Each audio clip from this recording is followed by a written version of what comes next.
Ladies and gentlemen, oh, and officers of the Royal Navy, I am Yusril, the game is World of Warships. It is the 28th of September 2017. This is going to be a quickie. The Graf Zeppelin is back into her next test cycle. And this is going to be an interesting one because the dive bombers are gone. They have been replaced by deep water torpedo bombers. You remember originally Graf had a 230 setup and they were standard surface running, well, slightly subsurface running torpedoes. A torpedo that actually runs on the surface is a really, really bad thing because they see it coming a mile off. So we'll just quickly swap in some premium consumables because you don't leave port without them, especially not the damage control. Don't need to worry about modules or anything else. The only thing they've tweaked around that I'm aware of is the air group. The fighters are tier 7. That is a modification I have been pushing for since the first test. They toyed with it in the last round of testing. It's good to see that they've kept it this time. That will hopefully make them still probably the worst fighters in the tier, but hopefully not as criminally bad as they were in the first couple of rounds of testing. We will also dump Herr Wittenberg out of his command, and we'll replace him with Herr Bowler, who will then immediately need a quick retrain because I want to shove my torpedo skills back onto him, and I don't actually have enough XP. Screw it, commence bribery. There we go. Right, so, torpedo bombers. Let's see. We want aircraft servicing expert. We then want torpedo acceleration for that extra bit of speed on the torpedoes. They do 33 knots as standard. That'll take them up to 38 and a 1.6 kilometer range. So still have to get way too close to flak for comfort, but worth the trade-off. We'll also take torpedo armament expertise to turn around the servicing time on the bombers. And then, of course, well, air supremacy, of course, doesn't boost torpedo bombers as it does dive bombers, but it's still going to mean the fighters stay competitive. I then have 2 points left to play with. Well, you know what, let's just boost the tail gunners because I'm still not convinced this skill is actually worth it, but hey, better than out. So that is all nicely set and done. Let's pop in some upgrades as well. So first and foremost, air groups mod 1, 10% extra damage. Every little helps, I think is the motto there. It takes the fighters up to 67 DPS, which is almost on a par with Shokaku, who I believe puts out 70-something. Most of the tier 8 fighters put out something around that. Enterprise, of course, is a weird case. Then we want, well, you could go for Flight Con mod 1, just cut down servicing time. It's actually more useful to go for Air Groups mod 2, boost the fighter's ammunition, because the weak spot on the 109s is their loadout's only good for 41 points. Boost that up, get you another couple of strafes, and really just keep the endurance going, because you don't want to get caught with only one squadron in the air. You will get caught eventually, but nice to stave that off as soon as possible. Dummkopf mod 1, the theory is of course that you never actually get hit in this thing if you're playing it right.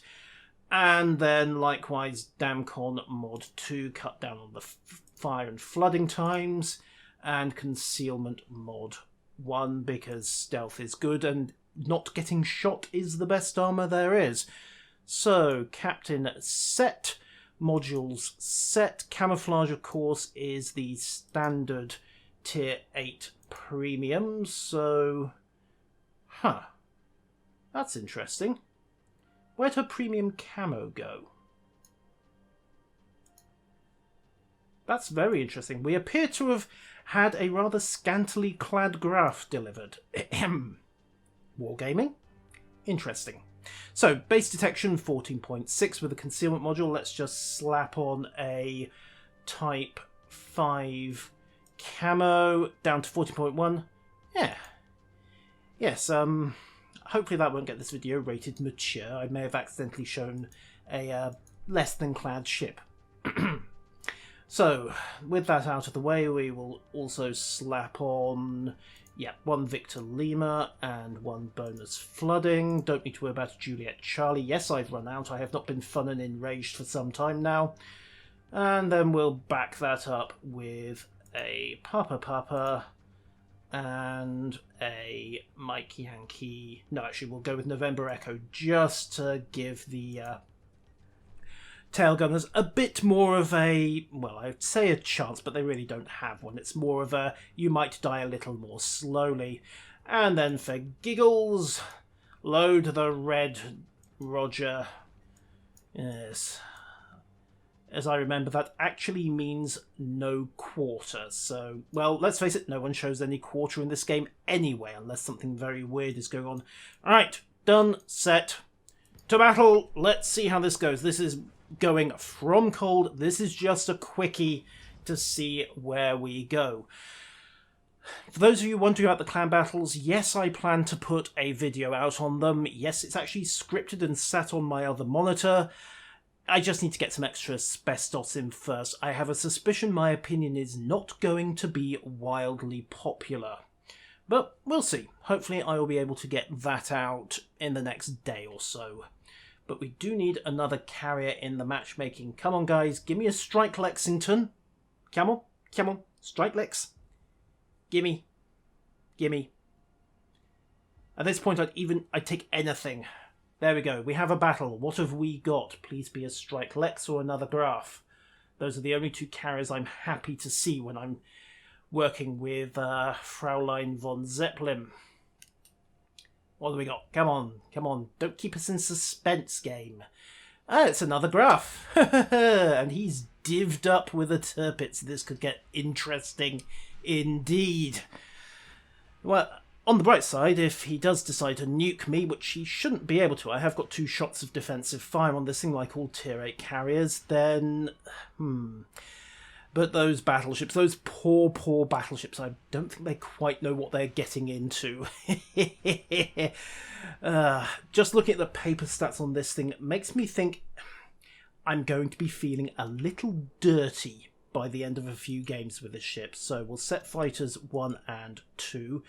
We will hold the torpedo bombers for a second. I want the fighters off the deck first. Bear in mind that the torpedo bombers do have that slightly quicker reload. There you go, you can see they're ticking just a fraction quicker. If I'd queued up the bombers at the same time, they'd hit the catapults first, and I'd be another 15 or so seconds slower getting my fighters into the air. And of course, 15 seconds in the air war. There we are, that's 1 queued, 2 queued. Stack the bombers up, and we are in the air. So fighters are good to go. We'll just run 1 and 2 out. Graf has kept her perk by the looks of it. We just had a very quick launch on both of those fighters. Interesting that the bombers are using a rolling takeoff. Standard 11-12 second launch time for those. The fighters got in the air in 5 seconds. The dive bombers were getting in the air in 5 as well. Whether that's an oversight from Wargaming or not, I'm not sure. Anyhow, let's push these scouts out a little. There we go. There's our first contact, and there's our second contact. So swing the bombers over the other way. Just play chicken with these 2 fighters. I'm not going to commit Group 3 over just yet. I don't want to get too close. Map, set, loop again, and there we go. He's backed off as well. And push forwards. We have an Umagi in a position to bully. He's going to see that. He's holding off himself. Just keep the fighters in a defensive posture for the moment. And we've picked up a Kagro and actually scared it out of the cap circle, which is kind of handy. I don't want to overcommit there. We'll push the bombers out onto the right-hand side of the Umagi. I don't want to get too close to that hood either, because, you know, rocket launchers. And with a torpedo launch range of only a mile, I'd have to get inside the rocket launch range, and that would be bad for the bombers. The Stukas are still pretty much the weakest of the bombers on hand at tier 8. Okay, his fighters are still loitering. Where are his bombers? That's the question. 4, 5, 6. Stack. And stack. Ah, there they are. There you are. Really? You were trying to sneak around a flank as well, were you? Nice try, boys and girls. Nice try. Unfortunately, I have fighters on station to intercept, and you don't. Hello, girlies. Oh, no, don't circle, you stupid Dummkopfs. Okay, so first torpedo launch got through more or less. Well, they got disrupted by the Kutuzov flak. We'll just set up a run of our own. 4, 5, 6. Right, let's go have some fun. Okay, managed to eat a good chunk of his bombers. 4, 5, 6. Right, I think we will start by royally abusing a Nagato. So 4 cut south and launch. 5 and 6 do the same. Hello, girlies.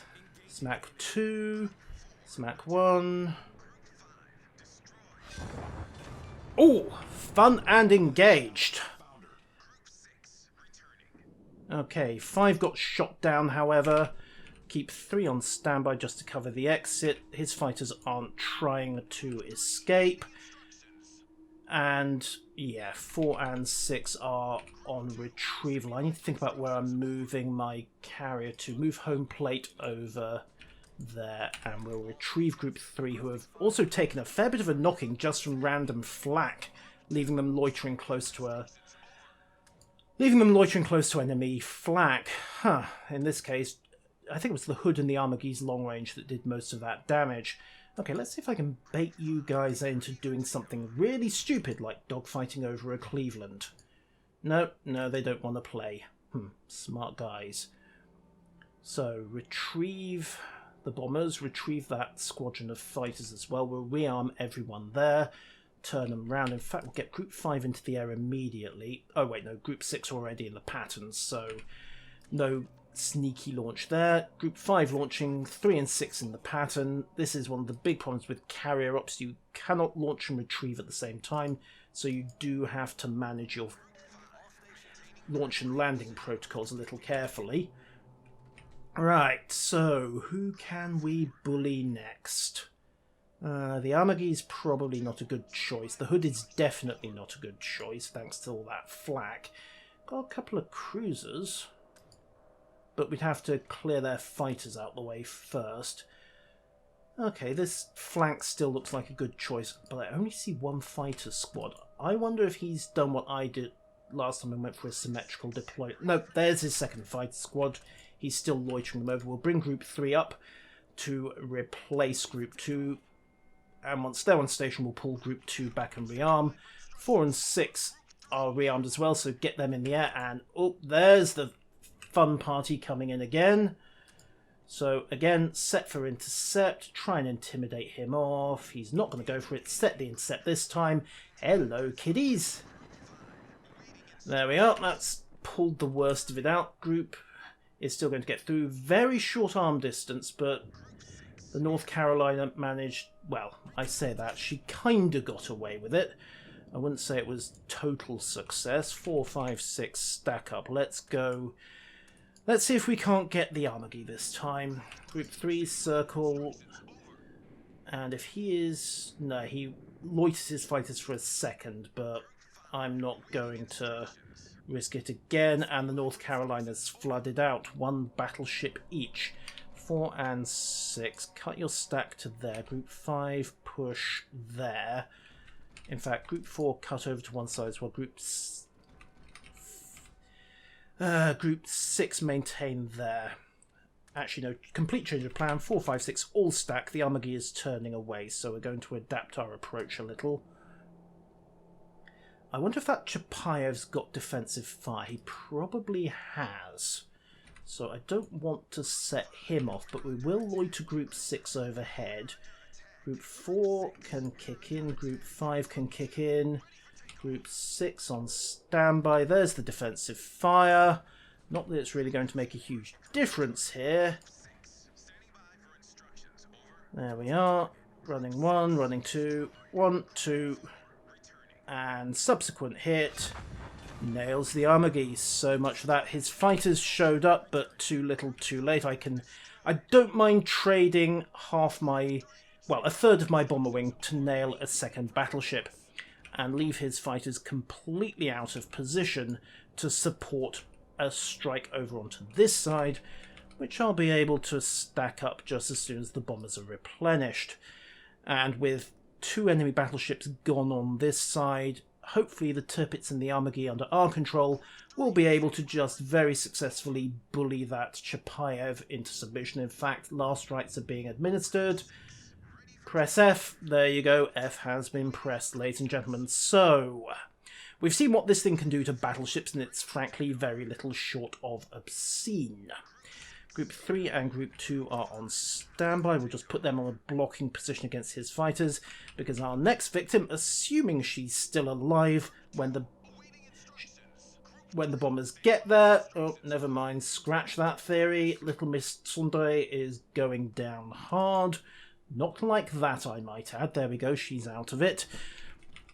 Honestly, how do you expect to impress Gunzo if you perform like that? Which leaves us a Tirpitz and a Bismarck to bully again. And speaking of which, I need to push my own fighters over. He's realised that I've left my fighters out of position, committing the very same sin I was laughing at him for doing. Whoopsie. Well, hopefully the catapult fighters can stop the worst of it. Stack 4, 5 and 6. We're going to go for the Tirpitz, I think. Stack Group 2 overhead. We're going to have to take a chance here. Interception. There we go. Go for that as a straight up. No, don't bother. He's snapped back and gone for the Armagi. There we are. Group 2 in position. Just give me an intercept on vector there. They might not manage a launch. Group 2, but they are not getting away intact. Group 2 targeted. Group 3 targeted. 4, 5 and 6 stacked. Let's go say hi to the Tirpitz. Makes you wonder why the RAF had all this trouble. Chunk 1. And chunk 2. And group 6. Chunk 3. Launching a little close, if anything, but, yes. Boom. Boom. Yeah. So this thing absolutely terrorises battleships. I can't say I'm wildly surprised by that. Let's just push forwards again, move home plate up a bit. And 2 and 3 are on station. Bring 3 over to cover the west group. Keep group 2 to cover the southern. Need to be a little careful with them because we're getting rather close to that Bismarck. Still, Chawton's about to go down. And we've got the Hood as well. The Mighty Hood might actually be the most viable target I've got at the moment. So what we'll do is we'll just swing around, give his... Oh, no, he's thought of it. And typical, when I don't want them to commit, they commit. It's like watching a bad dating movie. You're either yelling at the guy to commit to the girl, or you're yelling at him not to because she's a bad choice, and he invariably doesn't do what you tell him to. Okay, right, so if nothing else, we can keep everyone pinned over the Bismarck. Although at this rate, with the Bismarck taking the beating it is, let's just have ourselves some fun. Hey guys, mutual strafe out. There we are. Group 2's kicking in, and Group 3... well, commit once to the attack, then break clear. Don't want to take Group 2 over the rocket launchers because bad juju will happen. Then commit. Group 3, they're out of ammo anyway. Group 2, oops. Oh dear, that's actually bad because with the lead they've got, I hope that Cleveland's got its defensive AA off cooldown, or this is going to be really embarrassing.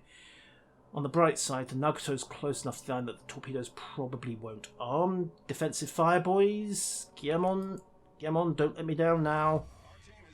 Bingo, straight through the tracking. In fact, you know what? Group 3, just loiter over there, would you? Right, now where did his bombers go? Oh, there they are. Also trying to get in.